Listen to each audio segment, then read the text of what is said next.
大家好，欢迎大家收看中国简报。我们为您带来全球媒体关于中国时政、经济和社会的最新内容以及独家分析。我们可信、专业、多角度的中国报道，为世界精英提供判断、决策参考。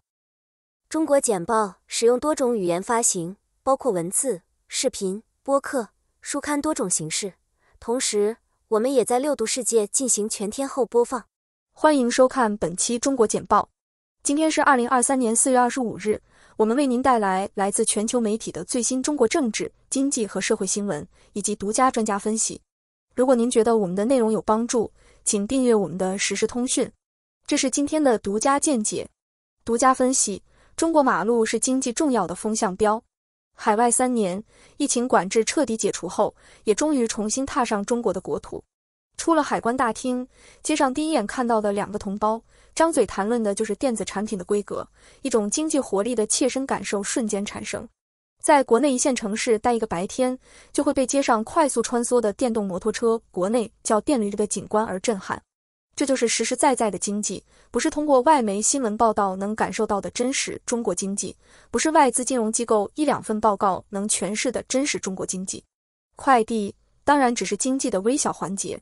但这一微小环节能体现出背后真实的经济活力。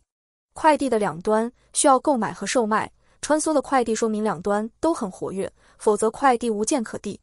有购买，说明即使疫情对大家收入有影响，但购买力的根本没有被伤害。很明显，现在处在恢复中，1季度的经济数据也印证了这一点。另一端有售卖，说明有货可卖，这就说明制造业并没停滞。而还有一个关键的问题，即使买和卖两端都有，但没有这种千万量级的电驴制造能力，怎么可能支撑得了这么蓬勃的快递业？所以中国的经济到底还活跃不？街上快递的电驴是重要的体验式判断。回国后看中国经济的兴和衰系列之一。本文作者施克尼，企业家，中国简报特约专家。中国人工智能公司在美国制裁后再次申请 IPO。南华早报。中国人工智能公司Paradigm在3月被列入美国出口管制清单后，以第4次申请在香港首次公开募股，寻求筹集新资金。这家专门帮助企业开发决策人工智能应用程序的公司，预计2022年的亏损将达到16亿元人民币，2.4亿美元，但同比下降 8%。同样，根据招股说明书，全年收入增长 53% 至30亿元人民币。这家人工智能公司之前的 IPO 申请因不明原因而失效，例如8月份提交的申请，该申请也于2022年2月通过。中国打破对火星探测器祝融状况的沉默。半岛电视台。据其任务设计者称，中国的火星探测器祝融可能因其太阳能电池板上的灰尘积聚而受阻，自2022年5月以来一直处于休眠模式。这辆全机器人漫游车原定于12月苏醒，但火星冬季缺乏太阳辐射，可能影响了它的电力供应。据报道，祝融已经行驶了1921米，探索了358天，超过了原定的3个月时间表，但人们仍然猜测它是否会在7月夏至之前出现在火星上。中国旅游业在关键假期前显示出强劲迹象。日本时报。在即将到来的劳动节假期之前，中国的旅游公司看到国内游客的大量预订，甚至超过了大流行前的水平。为期5天的公共假期将是中国自2月恢复出国旅行团以来的第1个假期。根据旅游网站携程的数据，航空客运量将达到900万，超过大流行前的水平，而航班搜索量将达到大流行前水平的 110%。一些地方政府已采取行动防止价格大幅上涨。初创电子商务平台 Temu 扩展至欧洲。路透社。PDD Holdings 旗下的中国电商平台 Temu 已扩展到6个欧洲市场，包括英国、德国和意大利。此前 Temu 在美国、加拿大、新西兰和澳大利亚有售。Temu 的成功得益于其低成本的电子商务模式，该模式允许客户直接从中国商家购买商品，商品总价值从2020年9月的300万美元增加到2021年1月的 1.92 亿美元。该平台还记录了1900万美元2021年第1季度在美国的下载量。Sensor Tower 将 Temu 列为美国下载次数最多的应用程序。中国将在最新宽松政策中取消对入境旅客的 PCR 检测。彭博社。中国周二宣布将停止要求入境旅客出示 PCR 检测阴性结果。相反，旅客可能会出示阴性的快速抗原检测，航空公司将不再需要检查这些检测，因为这一变化是以确保安全有序旅行的原则为指导，以适应较少的国际航班。虽然中国此前对一些国家放宽了规定，但政府数据显示，2021年第一季度的国际航班数量仅为2019年水平的 12.4%。中国最初维持了 PCR 检测规则，因为其他国家对新变种的担忧，导致他们继续对来自这里的旅客进行检测。亚太航空公司协会总干事 Sobos Manan 表示，其他阻碍因素，例如高票价、航空公司运力有限和签证处理积压，可能会阻碍全球航空旅行至少1年。中国政治局会议为交易员提供政策线索，他们关注新的赌注。南华早报，投资者正在密切关注中国政治局高层会议，以寻找有关如何调整投资组合的线索。继中国第一季度 4.5% 的增长后，政策制定者预计将把重点放在稳定就业、振兴私营部门和促进消费上。科技行业和高端制造业可能会获得更多政策支持，但在人工智能热潮降温之际，交易商也需要新的政策催化剂来保持势头。央行流动性注入也有所减少，导致投资者更加谨慎。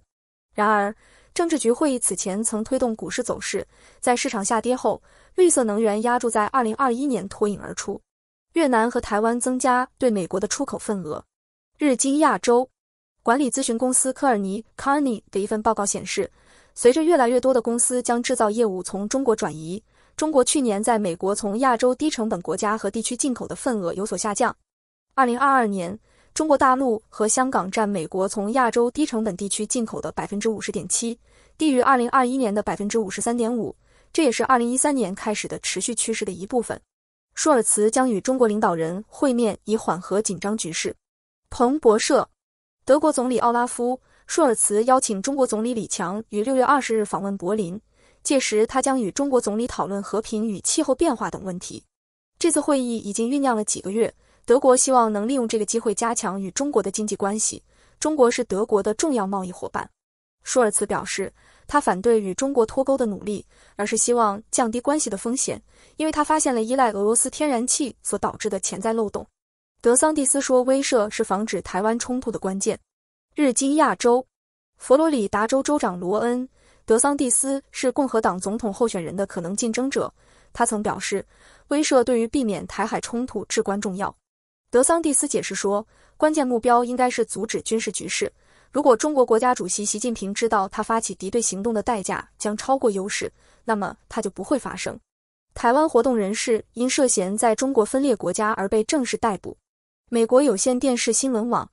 在被拘留约8个月后，中国当局以分裂国家罪名正式逮捕支持台独的台湾政治活动家杨致远。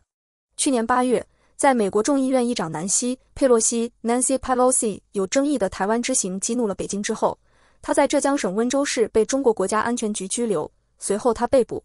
一直呼吁释放杨的台湾陆委会周二重申，他是无辜的，中国共产党应该释放他，并让他尽快返回台湾。中国和印度誓言在部长们准备会面之际加快边界进展。南华早报，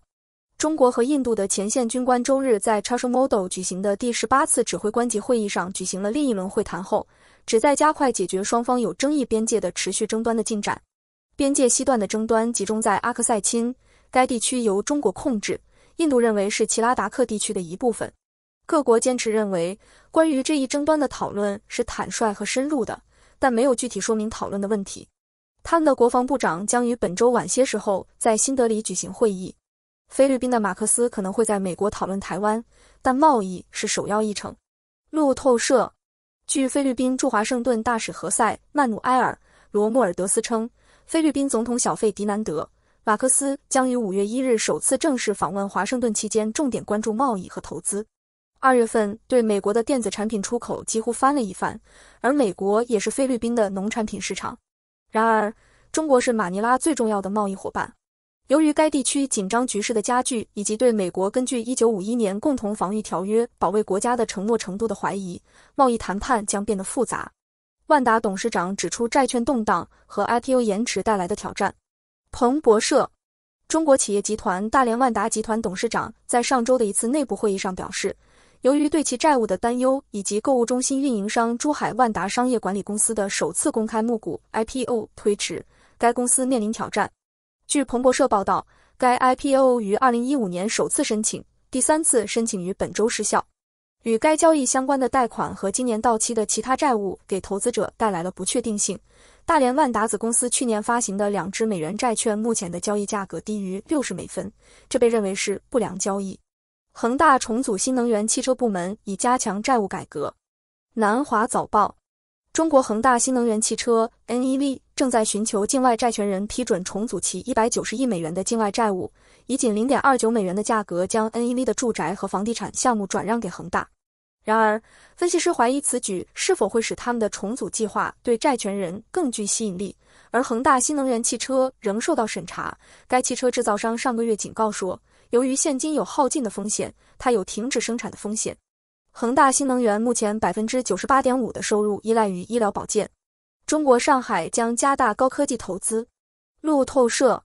上海将促进对芯片设计、电路和人工智能等专业技术的投资。中国城市热衷于鼓励对某些合格半导体项目的投资，并将提供高达1亿元人民币1447万美元的支持。此举正值中国继续发展其技术自给自足之际。香港的记忆正在被抹去。纽约时报：中国政治专家 Louisa Lim 表示，香港当局正试图抹去并重写历史。在纽约时报的一篇评论文章中，他概述了香港的记忆是如何通过爱国主义教育进行大规模灌输，在学校引入升旗仪式以及公务员宣誓效忠等方式逐步重新格式化的。共和党的标志也被清除。林说，台湾民主运动的象征向日葵雕像于去年9月从香港一所高中的校园里被拆除。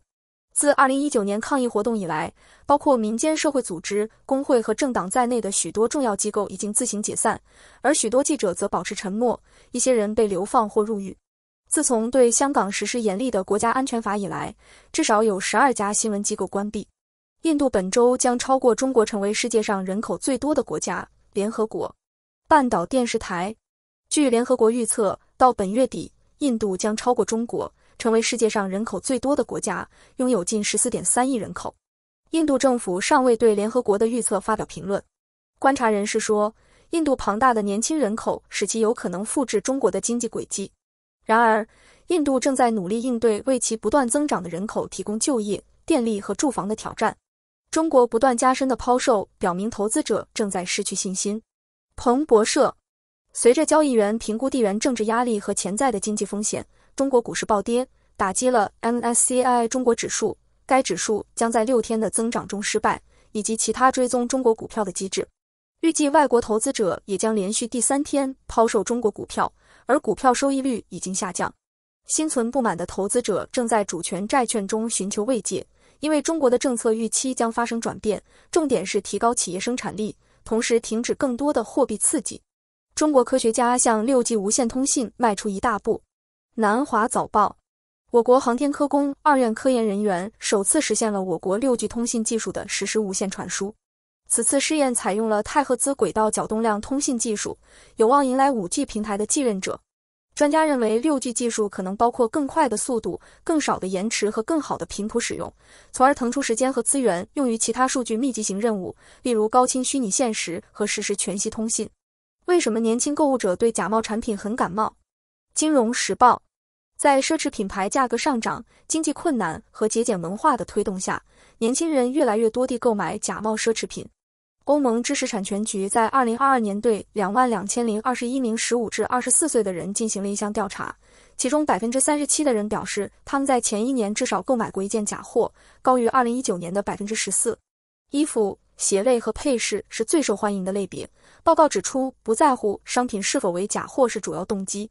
年轻人之间的友情也被视为一个因素，因为社交媒体用户分享如何购买令人信服的复制品的技巧。在受众研究公司 GWI 于2023年对12个国家地区的2110名 Z 世代受访者进行的一项调查中， 20% 的受访者表示通货膨胀对他们的财务状况产生了巨大影响。据说对节俭灵活和生活成本的关注是这一趋势背后的驱动力。中俄紧张关系困扰韩国，寻求美国安全保障。南华早报：韩国总统尹锡烈对华盛顿进行的为期6天的国事访问受到了一些人的批评，因为他以敌友的方式应对竞争大国之间微妙的平衡行为。在首尔寻求华盛顿做出更有力的承诺，以保护韩国免受朝鲜日益增长的核威胁的同时，美国希望其盟友在遏制中国和俄罗斯方面发挥更大的作用。除了加强半导体和电池的经济安全，首尔还期待美国在实施降低通胀法和芯片与科学法方面做出让步，以遏制与中国的全球贸易和技术关系。马来西亚的能源需求与中国在南中国海的主张发生冲突。半岛电视台在国有能源公司马来西亚国家石油公司在中国也声称拥有主权的地区开展重大活动之后，中国官员质疑马来西亚在其南海专属经济区 EZ 内的石油和天然气勘探。安瓦尔总理伊卜拉欣说，尽管安华告诉他的中国同行，马来西亚认为该地区是马来西亚的领土，因此国油将继续在那里进行勘探活动，但这次交流凸显了北京加大力度向吉隆坡施压，要求其不要开采其控制下的能源资源，即使安华希望深化中马关系。中国有通货膨胀问题，太低了。CNN中国经济正与通缩压力做斗争，尽管央行降息并向金融体系注入现金，但3月份消费者价格同比下降 0.7%。大流行导致的经济不确定性意味着家庭继续存钱而不是外出消费，而企业仍对进行新投资持谨慎态度，引发了人们对价格和工资下跌的混乱局面的担忧，经济可能难以从中复苏。中国家庭负债累累，没有能力或意愿消费，而地方政府也因债务危机而表现得像僵尸。英国敦促中国解释和平时期最大规模的军事集结。日本时报英国外交大臣詹姆斯·克莱弗利将敦促中国在印度太平洋地区的军事扩张方面更加透明，以避免悲剧发生。通过解决重大的全球性问题，巧妙地认识到中国在全球事务中的重要性。然而，他也将谴责中国的压迫和对自由的破坏。阿里巴巴和汇丰银行因估值和复苏担忧，将恒生指数推至4周低点。南华早报香港恒生指数下跌 1.4%， 为3月28日以来的最低点。阿里巴巴集团和腾讯控股等科技股领跌大市。分析师警告说，这些公司的估值可能已经远远超过了中国大陆的预期收益和经济表现。与此同时，据报道，恒生中国企业指数上周的12个月远期收益下降了 9.5%， 而2022年未达到预期收益的公司几乎是超出预期的公司的3倍。中国能否在中东取代美国？半岛电视台中国最近作为中东调解人取得的成功表明，中国正朝着成为全球冲突中的和平缔造者的方向转变。沙特阿拉伯和伊朗外长最近举行了7年来的首次会晤，会议是由中国主持和斡旋的结果。昆西责任治国研究所的联合创始人兼执行副总裁特里塔帕西表示，中国作为该地区主要贸易伙伴的影响力，使该国在以前的调解人失败时取得了成功。这种外交和经济影响力使北京能够将影响力扩大到以色列和巴勒斯坦等中东伙伴以外的地区。中国扩大影响力的决心得到了其现代技术成就的支持，例如 5G 连接，它可以通过华为等公司提供。此外，中国还通过“一带一路”倡议对该地区进行投资，该倡议旨在通过在欧洲、亚洲和非洲之间建立联系，创建一个由中国支持的港口、铁路、公路和其他基础设施项目网络。除了这些经济利益外，中国在意识形态上也被视为值得信赖的贸易伙伴，因为它奉行不干涉别国内政的政策。尽管中国在该地区的实力快速增长，但该国仍然没有能力取代美国成为中东重要的安全提供者，但它确实提供了获得现代技术、经济扩张和中立的机会，不干涉政策。特斯拉竞争对手小鹏表示，只有10家汽车制造商将在全球电动汽车大战中幸存下来。金融时报随着中国电动汽车市场的激烈竞争蔓延到全球舞台，埃隆·马斯克的特斯拉的中国汽车竞争对手小鹏表示，未来10年中国汽车行业将缩减至仅10家公司。小鹏汽车副董事长表示，中国企业要想跻身最后的汽车制造商之列，需要在全球出口的支撑下，年销量至少达到300万辆。小鹏汽车2022年销量超过12万辆，但在特斯拉在中国降价后，第一季度销量同比下降近 50%。汇丰银行和渣打银行将在银行业危机后公布业绩。南华早报香港最大的银行，包括渣打银行和汇丰银行，将于本周发布第一季度收益报告。这些报告将受到密切关注，投资者会在 COVID-19 大流行的持续影响下寻找财务压力的迹象和中国经济复苏的迹象。根据最新的共识分析，预计渣打银行第一季度的税前利润为 14.3 亿美元，而汇丰银行预计未来2年的税前利润将增长 87% 至327亿美元。随着中国继续从大流行中复苏，预计香港银行业将受到提振。穆迪投资者服务公司预测，随着旅行限制的取消，出口和旅游业将有所改善。通过中国简报了解全球与中国相关的最新消息、分析和政策简报。我们的团队汇总、综合和总结来自各种来源的最重要信息，包括媒体、智库、政府机构和行业专家。我们的使命是为您提供易于访问且非常有价值的信息，这些信息是根据您的特定兴趣领域量身定制的。我们了解与中国相关的最新发展的重要性，并旨在让我们的读者能够理解这些信息。访问我们的网站，加入对话并了解与中国相关的最新消息和发展。